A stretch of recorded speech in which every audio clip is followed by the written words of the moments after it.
Olá, amigos. Meu nome é Márcio Alan, sou professor e advogado especialista em direito administrativo. Venho tratar hoje aqui de um tema muito polêmico, o tema do homeschooling, a possibilidade de adoção do ensino domiciliar aqui no país. Esse tema foi analisado pelo Supremo Tribunal Federal no recurso extraordinário 888815, que discutia a possibilidade ou não de adoção, do homeschooling como, forma de escolarização de crianças. No caso, era um caso concreto, não era uma discussão em tese, mas o STF foi discutir a possibilidade e a forma como se isso poderia acontecer, se era constitucional ou não, né? Apesar da improcedência desse recurso extraordinário, né, o Tribunal Federal avaliou que o homeschooling no país ele é autorizado, né, pela Constituição. A Constituição não proíbe de forma explícita, porém ele carece de norma regulamentadora. O que isso quer dizer?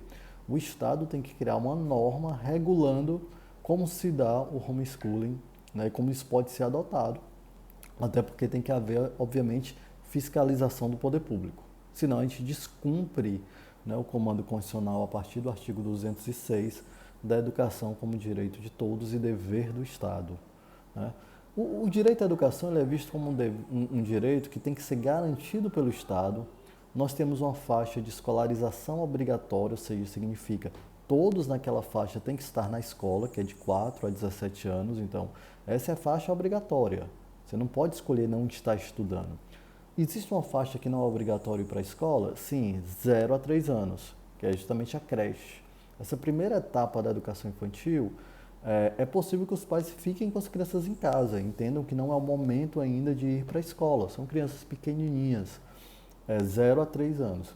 Porém, um detalhe, mas quem precisar da creche nesse período de 0 a 3 anos, o Estado tem que garantir. Então, por isso que a educação infantil, né, os militantes da educação infantil lutam, por exemplo, por berçários na educação infantil. Ou seja, o pai que precisa ali, a partir dos 6 meses, né, 4 meses, 5 meses, que a criança vá para a creche, é um direito daquela criança, né, estar na creche. Então, nós temos essa faixa de escolarização obrigatória.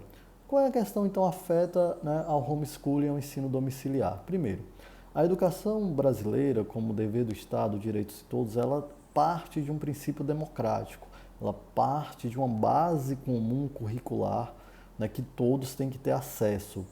Os princípios da educação brasileira são discutidos nacionalmente, de forma a garantir que todos tenham acesso a determinado conhecimento.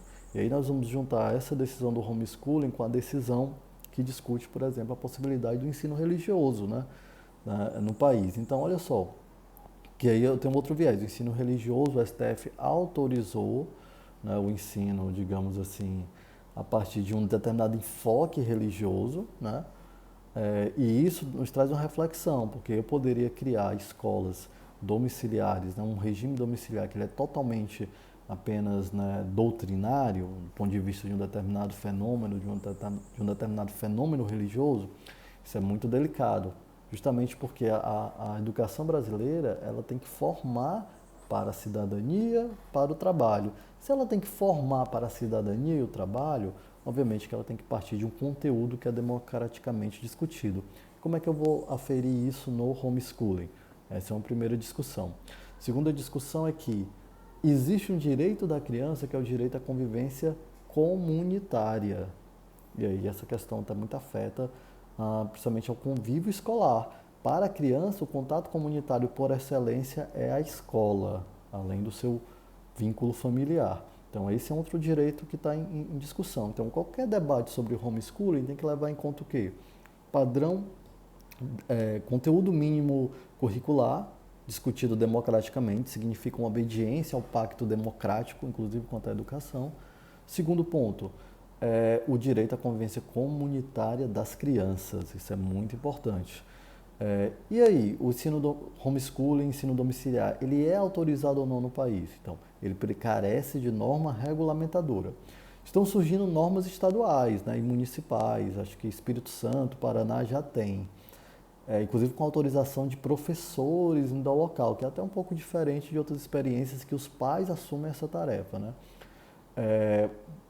Temos uma discussão que é se não é necessário uma norma regulamentadora nacional, né? Esse é um outro debate.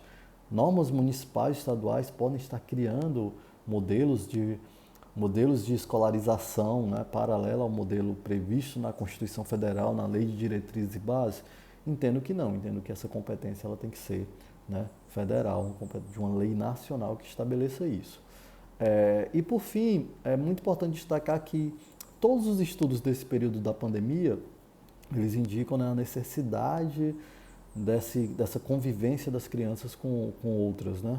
Dessa convivência comunitária. Então, os males advindos do isolamento nesse período da pandemia para as crianças também são bastante graves e todo mundo tem um debate se as escolas devem retornar ou não. É um debate muito complicado, muito complexo, mas uma coisa que é clara as crianças sentem muita falta do ambiente escolar, dessa interação de um ambiente diferente da família. E aí, até que ponto o homeschooling vai dar conta disso, o ensino domiciliar dá conta disso? É muito delicado, né? Mas esse é o ponto, mas esses dois pontos são fundamentais: garantir o direito à convivência comunitária da criança e garantir o direito a um conteúdo curricular que é discutido democraticamente e não apenas pelo núcleo familiar, né? Que eu acho que não é um intuito para se garantir uma educação que prepare para a cidadania, e aí se pressupõe o contato com o outro, o contato com toda a comunidade e também para o trabalho, tá bom? Pequenos comentários ao homeschooling, principalmente pela visão do Supremo Tribunal Federal.